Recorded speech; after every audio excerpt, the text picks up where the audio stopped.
I'm Frampton, former two-weight boxing world champion. Every top fighter dreams of retiring undefeated, but I've probably learnt more from my losses than my wins.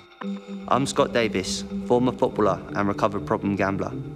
I'm meeting Frampton to talk about my experience of problem gambling and his experience of the highs and lows faced by a world-class boxer. This is part of 32 Red's Know Your Limits campaign to ensure gambling is only ever entertainment and always enjoyed responsibly. Carl, how's things? All right, man, how you doing? Nice to meet you. Yeah, very well. How's the hand of yours?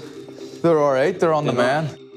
Carl, we're going to talk about your career and obviously winning 3 world titles at 2 different weights. You said after you lost to Santa Cruz that you started chasing your losses. What can you tell me? The tactics weren't great, if I'm being honest. He changed his like a champion should, and Santa Cruz, who's normally a brawler, kind of outboxed me. As I was trying harder, he was outboxing me even more. And when I was talking about chasing my losses, that's what I meant. I was just trying to, I should have tried to change tactics rather than just build forward even harder, and yeah, I got it wrong. My life was pretty much constantly chasing my losses, whether it was football going badly or obviously my bets and things like that were going downhill, and pretty much chasing my own tail. When you lost your world title fight, how did you deal with chasing your losses? Did you speak to people about how you felt?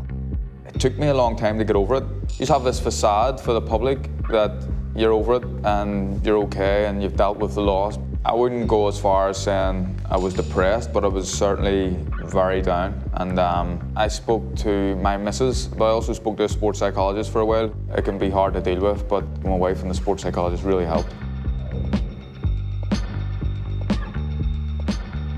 When I was at my lowest, I think I didn't want to tell my parents how broken I was. Opening up to people close to me was the hardest thing. I think when I went to rehab, I could speak to the counsellor who didn't judge me as such. Was it hard for you to open up to someone like your wife who you're so close to? Did you feel like, as a man, it was tough to do? No, it wasn't. It wasn't for me. And I think me and her have a very close relationship. It's different.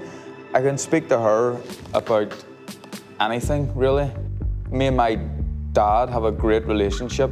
We're great friends and stuff, but it would have been harder to speak to him about it because he's a bit more old school, a bit more old-fashioned. Yeah, my dad was a bit of a macho guy, and every time I did kind of open up to him, he'd sort of give me a dig in the ribs, and it was like, listen, just crack on with it, get on with it, you're fine. And when I did hit my rock bottom, it took him a couple of years to realise that I was in a bad place, and he kind of apologised for the way that he was, and he said, listen, like, I've never had to deal with it before, and the way that is, obviously the stigma around mental health and young men these days, we don't speak about our problems. Well, that's that generation, isn't it? Your dad sounds similar enough to my dad, and I don't think they mean any harm bad. They feel like, you know, it's all right, you know, wise up, you'll be okay, don't worry about it, nothing to worry about, just sort yourself out. In terms of the fight you had with Josh Warrington, didn't go the way you wanted to do. How do you stop yourself from chasing your losses and doing things differently next time? I think you just have to reevaluate. Josh Warrington's record doesn't really suggest he's a puncher, but I went in there thinking that whatever he hits me with, I'll be able to deal with. And he nailed me in the first round, and I felt like my whole world was coming down. So the lesson I learned from that fight was to always expect the unexpected. I didn't overlook him, but I did overlook his punching power. I still believe that if I perform, I could win that fight. But at this stage in my career, I'm just taking it one fight at a time.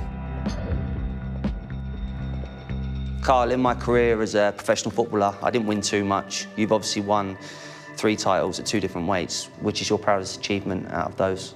When I beat Santa Cruz, I think there was 35 American boxing reporters asked who's going to win the fight, and 33 picked him. For me, when I came out of rehab, I was too old to go back to being a professional footballer, and I'd lost my career. You're now trying to win another world title. How important is it for you to obviously track what you're doing to try and achieve that goal? And it's something I've only kind of recently started doing, so probably the last 4 fights I've been doing it. Just writing everything down, monitoring my heart rate during sessions, monitoring my weight a little bit more. It's good to look back and see where you started and see where you are at the end of a camp.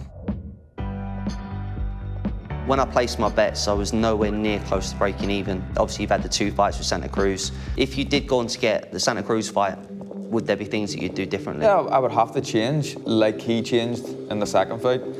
Both fights were very good. It's always going to be a difficult fight against someone like Leo Santa Cruz because he's such a high work rate.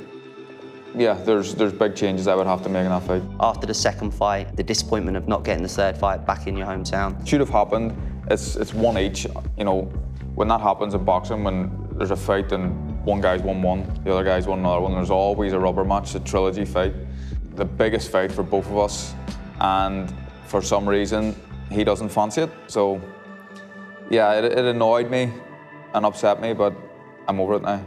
Whilst we're talking about fights in your career that didn't happen, Anthony Joshua versus Tyson Fury, do you think it'll happen? I think so. It's going to be a blockbuster fight, and I am very, very excited about that thought. What drives you on? What spurs you to get in the ring every time? I'm very, very proud of everything I've done so far, and I'm very proud of my career, and I couldn't have imagined it would have been as successful as it's turned out to be, but I still want more. Legacy is very important to me. I want to be someone who's remembered in 20, 30, 40 years' time and talked of fondly. I want my kids to be proud of me too. When I'm gone, dead and buried, I want them to remember me as a great guy and as a good champion, and that's what I do it for. Know your limits, know yourself, gamble responsibly.